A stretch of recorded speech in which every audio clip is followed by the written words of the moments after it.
Hey, horse fiends, welcome to the Come Ride With Me podcast. I'm your host, Anna Fox, and I guide inquiring equestrians through the muck and mire of the horse world to discover enlightenment in their equine partnerships. Here, we focus on fostering a harmonious relationship between rider and horse, embrace the power of being present to nurture emotionally stable equine partners, while you become a relaxed and confident equestrian who rides with feel. My goal is to simplify the complexities of the riding world. I focus on less is more and take you on a transformative journey where we uproot invalid traditions and pave the way for a new era of horsemanship. On this journey, I will lead you to resources on topics like horse ethology and rider psychophysical training, allowing you to conquer the complex physical and mental challenges you and your equine partner will encounter. It's not my goal to train your horse. You can do that. But learning to be a responsible partner is paramount. So, what are you waiting for? Come ride with me. Hey, horse fiends, Anna Fox with Equus Enlightened. And this week's episode was supposed to be a review of the concepts I talked about in the last episode where we worked on trailer loading. Because while these concepts are helpful in trailer loading, they are just as helpful in all other aspects of training your horse, working with your horse, being around your horse, playing with your horse, however you want to look at it, right? Building confidence and exploring skills is really crucial to have a horse develop with a healthy mindset. And then we had this very well timed or ill timed, depending on your perception of it, Olympic equestrian scandal involving Charlotte Dujardin. And it's not normally my thing to comment on such divisive issues because I don't like the vitriol that social media and even the media in general these days promotes. But as I was thinking about whether to comment or not on the issue, it occurred to me that the concepts I wanted to discuss in this podcast are just as valid for humans when taking in new information. And also when we want to think about advocating for our horses and avoiding situations that might be harmful physically or psychologically to them. So, a lot of people were shocked by this video when they saw it, and there were a lot of comments that came out about, you know, this is abusive to horses, and then other comments that came out saying that it was not. And live and work in sort of an interesting part of the horse world in that I work with a lot of people who are coming from a competition environment or coming from a training barn situation, and they are bringing their horses back home, or they have had horses that sort of trainers would say failed in that environment, but I like to say they just didn't thrive in that environment. And so they have brought the horses to a different environment and they are trying to work with the horse because they love their horse. They don't want to get rid of their horse, but they realized that doing what they were doing was not working. So I work with people that have had a lot of exposure to this competition environment and the way that people train at that level. I myself have been in that world for 40 years. I started competing at a young age, and so I have always been around it. I have seen all kinds of things and been involved in things that I'm not proud of anymore. But what I think we need to realize is that instead of attacking each other for our differences in opinions and attacking the person who is the subject of this video, what we should be doing is being curious asking questions, wondering why these things are happening and how we can stop them from happening and how we can teach people how to teach humans, how to teach horses. So I want you to really think about when you need to advocate for yourself or for your horse and avoid situations that might be harmful physically or psychologically to either of you, right?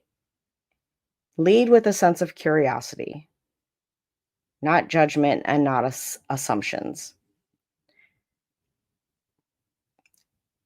Building confidence and curiosity is paramount in horses. It's paramount in humans. That's what we want small children to do. And then at some point, we sort of say, don't do that anymore, follow the rules. But a nurturing environment is allowing people to explore, allowing horses to explore.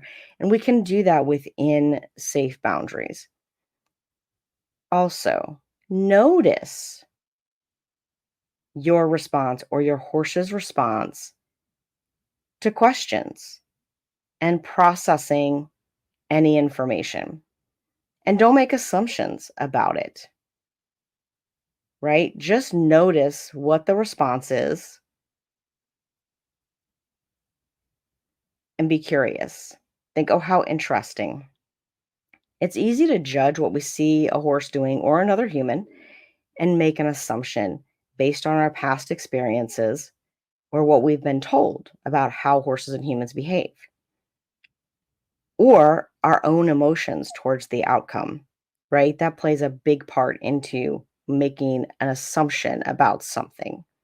If we assume that our horse isn't going to get on the trailer, we're probably going to have a negative emotion associated with that. And then that's going to make it a negative experience. So if you take that assumption out of it, you're also taking that negative emotion out. For those of you who know me, you know that I was a 911 dispatcher for a long time. And it's my job in that environment to make judgments about situations and people in a matter of seconds, right? We are judgy. That is what we do. And it's crucial to getting people the help that they need in a timely manner. Most people calling 911 don't know what type of help they need. And even if they know what type of help, they don't know the exact process of getting it. So it is our job to judge the situation and respond. So I'm pretty good at that. And in my 40 years of being around horses, I'm a pretty good judge of n- knowing what they're going to do in any given situation. And I used to use that as leverage to control what I could get my horses to do and what I wanted them to do. And probably after 1,000 or so 911 calls, I was able to find the joy in just being able to slow down and notice what my horses were doing and what they were offering instead of trying to direct every move every second and have control, right? And moms know exactly what I'm talking about. You know how exhausting directing every move can be because you do that all the time with your families. And we carry that hyperdrive with us everywhere into everything that we do. So, through learning about the psychology of taking 911 calls and dealing with working in that environment, I was able to translate that and then learn to separate out my time with the horses from work and even from mom life now and make my horses more my meditation time.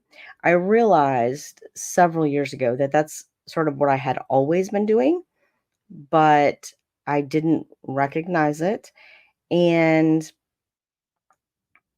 so I wasn't sort of growing that.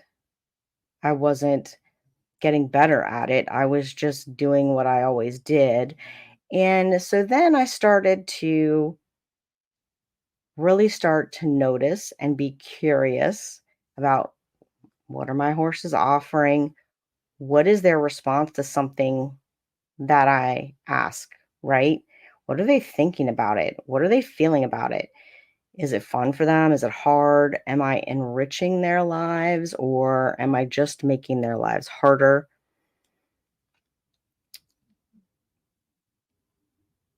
It's possible to have confident, curious, and playful horses that like to be challenged, that like to play your human games, right? Like dressage, and to have safe boundaries with those horses.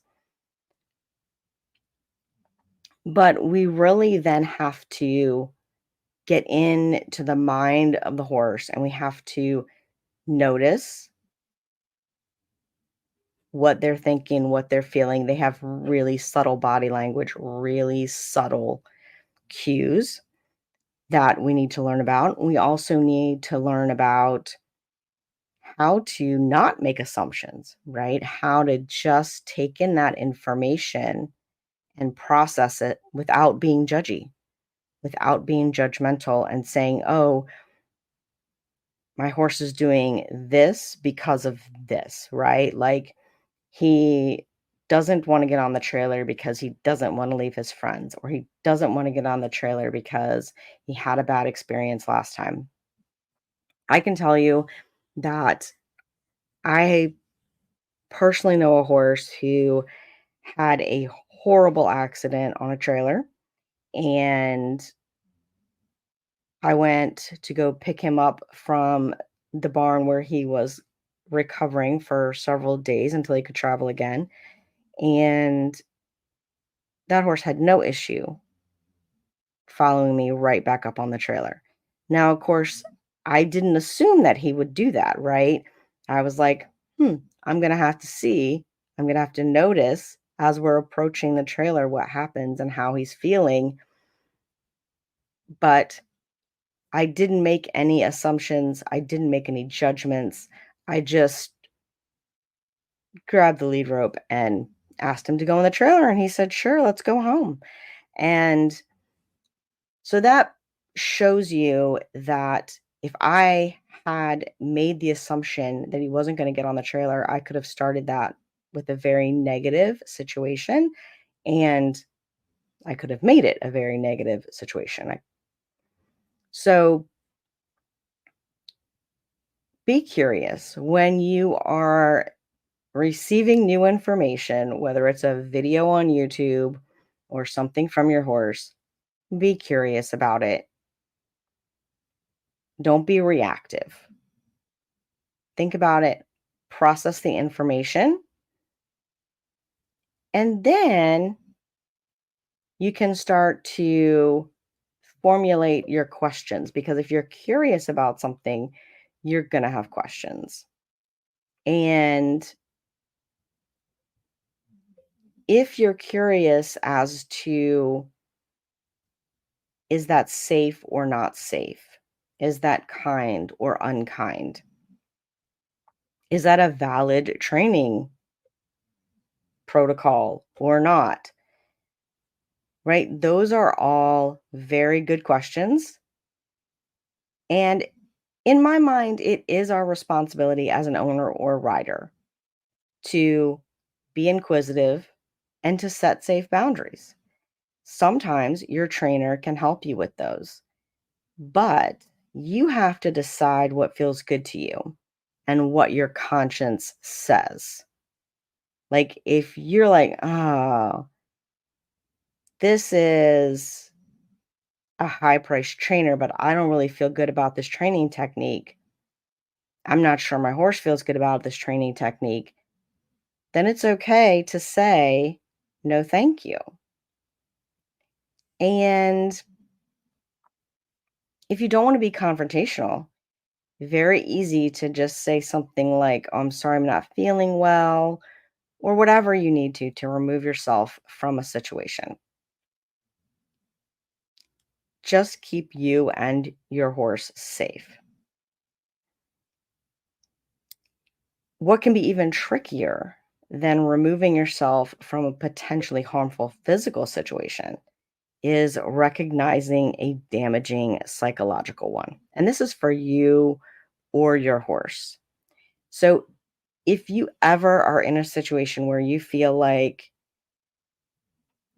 I don't understand what's happening, my horse doesn't understand what's happening, I'm not getting anything out of this, I'm not feeling anything be different, my brain is turning to mush in any way, like you feel like you're just not able to handle it psychologically, again, stop the session and start asking questions. And then if you still don't feel comfortable, again, you can excuse yourself. But a lot of times I see riders trying to ride through things. I always call it fight through the crap, right? They're trying to fight through the crap instead of slowing down and asking a question. They're just trying to do what trainers are telling them, right? And I teach people too. So I'm probably guilty of this too at some point. But what I try to do is I try to stop people and ask them questions, which is usually pretty odd for them. And sometimes they look at me like I have three heads and they're like, I never thought about that before because nobody ever asked me.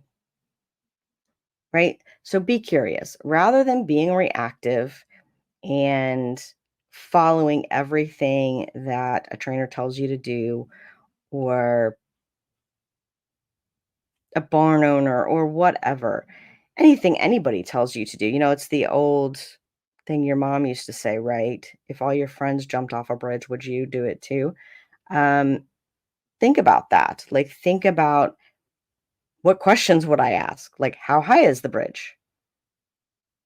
What's underneath the bridge? Will I die? Those things, right? So ask questions, be curious before you're reactive and you're judgmental. If we push our horses or ourselves past a level of comfort, we're likely to get an emotional response.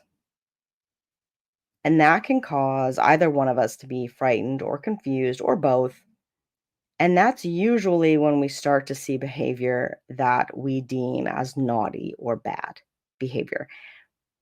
But it's because now we've pushed the envelope, now emotions are coming out, and we don't know how to handle them, or the horses don't know how to handle them.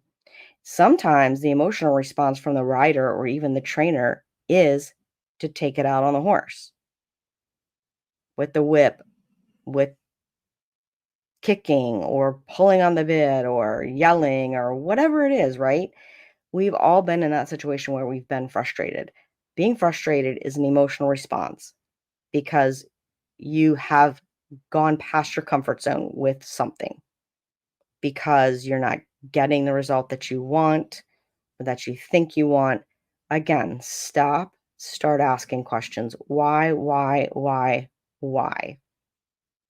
When we've been pushed past our level of comfort and there's an intense emotion with that, it can be really triggering. And then you've got a whole nother can of worms opened because now someone is probably in a vicious cycle of psychological muck that they have been in before. This has triggered some response. I talked about this a little bit in a podcast that I did about spooky horses. And I realized that one of the things that I would do was if a horse spooked, it was my like sort of reaction to kick or use the stick or do something like that. And I didn't even, when I got curious about that reaction, I realized that it was simply my fear that was causing it, but I didn't even know where it came from.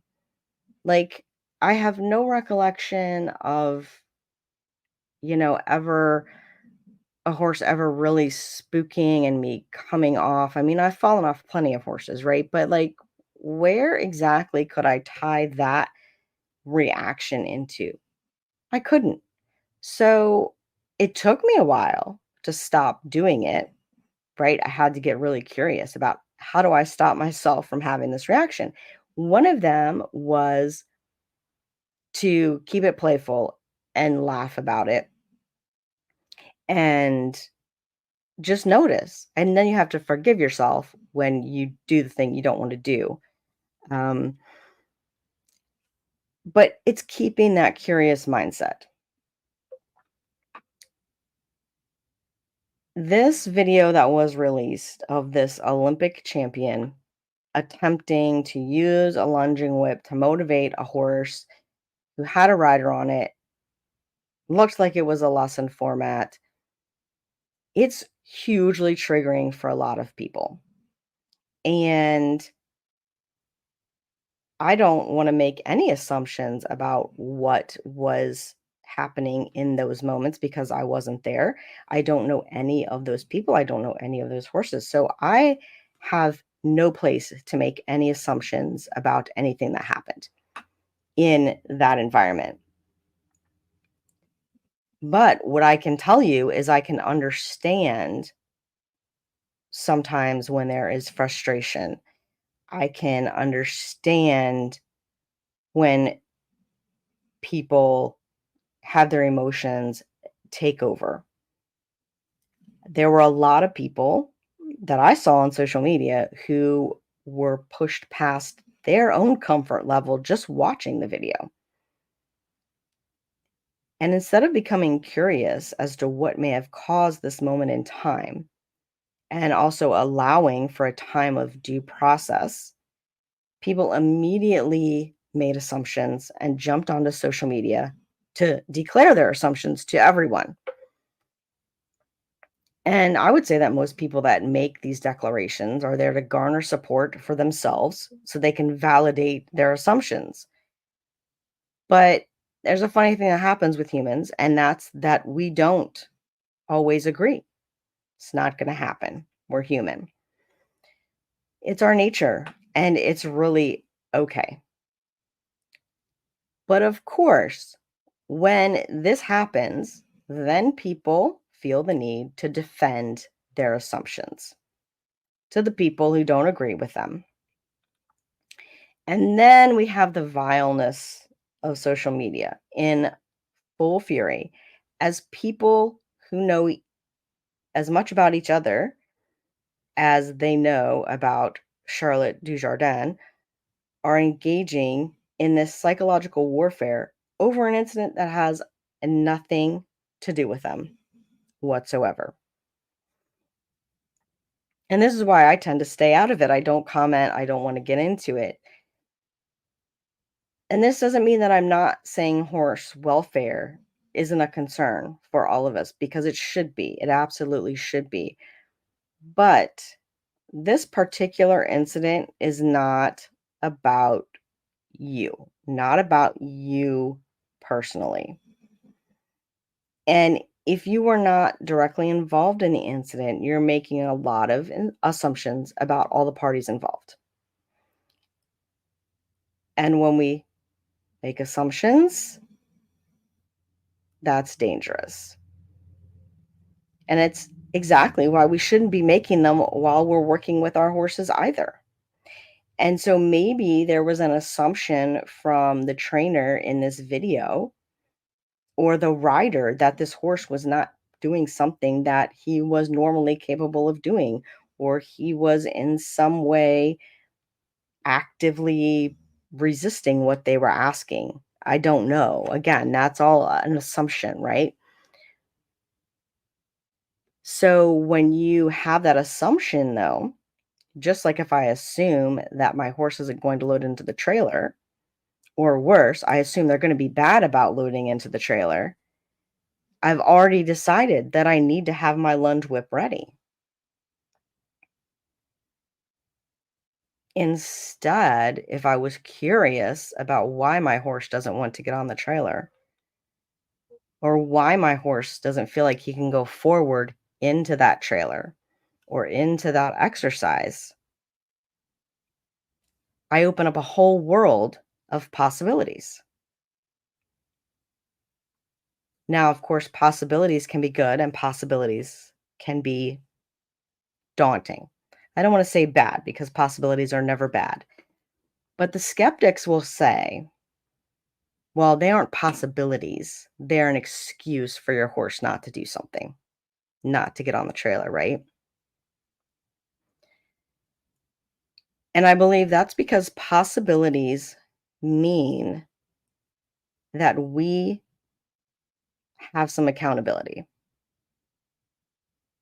in the situation.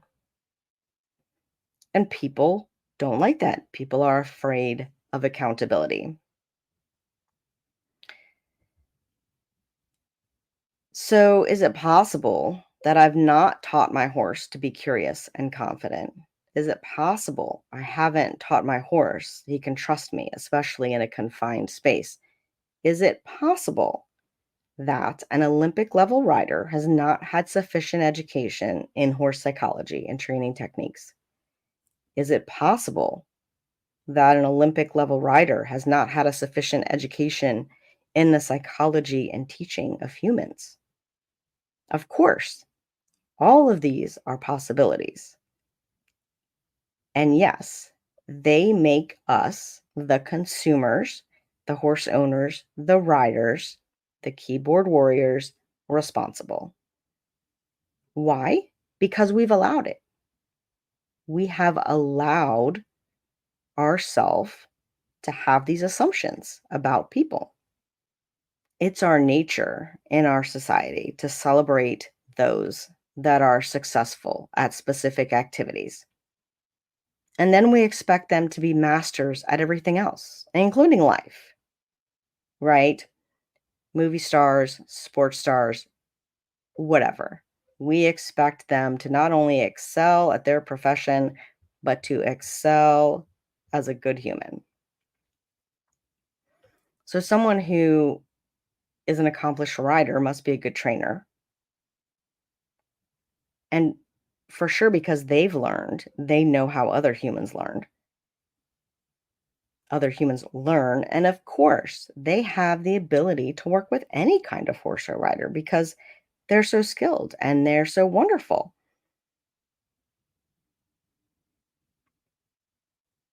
But it often makes me think of the horses that people say are talented, but they're quirky. And they're often Olympic horses, right? Or upper level competitors because they were born with these talents. And most of the time, they're very successful. They're very good at one thing. And so people sort of overlook their quirkiness or their things that um, they're not great at. Just say, oh, that's his quirk, right?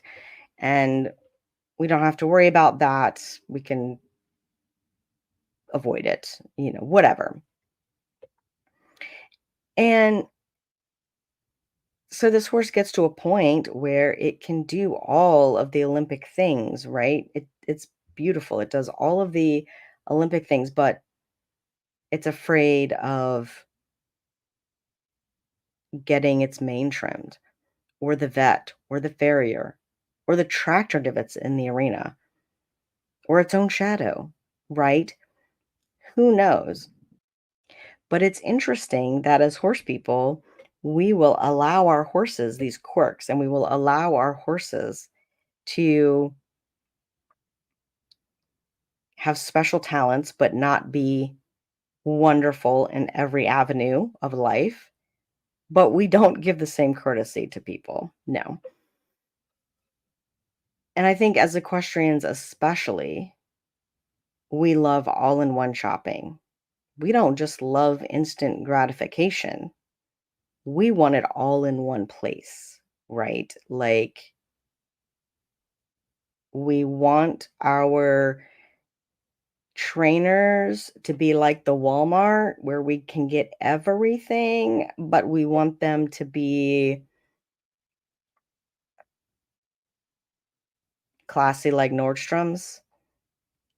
And It's not really fair, right? Because having one human that we want to teach us all the things while they show us all the things on a horse that does everything. And then, of course, we want all of that right now.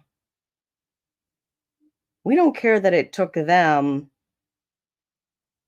I don't know how many years to get there, or how many horses they went through, and how many years it took to train that horse. We want it on our horse right now.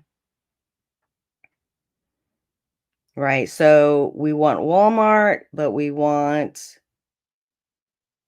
classy like Nordstrom. And then we think, "Oh, well, talking about the psychology of learning for horses or for humans is just boring. Arguing over something on the internet is much more stimulating." I think we have a problem with priorities and with how we perceive our celebrated humans, right? Whether they're Olympic athletes or movie stars or business gurus or whatever. We make too many assumptions about them and their lifestyle. And I don't think that we would appreciate the same assumptions being put onto us as humans, as lowly, regular humans, not celebrated, special humans. When in fact, we're all humans. And this is one thing that I push a lot in the public safety world is that we are all humans. People tend to think that law enforcement officers, especially, are not, or of some special something. No, they're humans and they are also run by a company of humans, right? Just because it's called a sheriff's office or a police department or whatever does not make it any more special than Walmart. Trust me on that one. Okay. So I digress though into the world of public safety, but this podcast was really meant to just highlight how the psychology of training horses is similar to humans. And if we all just slowed down and got curious and stopped making assumptions about each other, we could learn and grow while making a better life for horses and for humans. So, with all of that being said, I'm going to try out a little bit of a different format for season 2 of the Come Ride With Me podcast. Yes, I'm going to move into a season 2 and take a couple of weeks off as I get my kiddos back into school. What I'm going to do is I'm still going to offer you my real-time insights while I'm working with the horses every other week. And then I'm also going to bring on guests and probably have some solo or even group discussions with the audience about things that are important to us, all with the mindset of making the world a better place for horses and humans. So it'll become a weekly podcast, and we will still do riding episodes with real-time insights. And then we're going to add some guests. Remember, I am taking a couple weeks off. So we'll be back with a brand new episode on August 17th.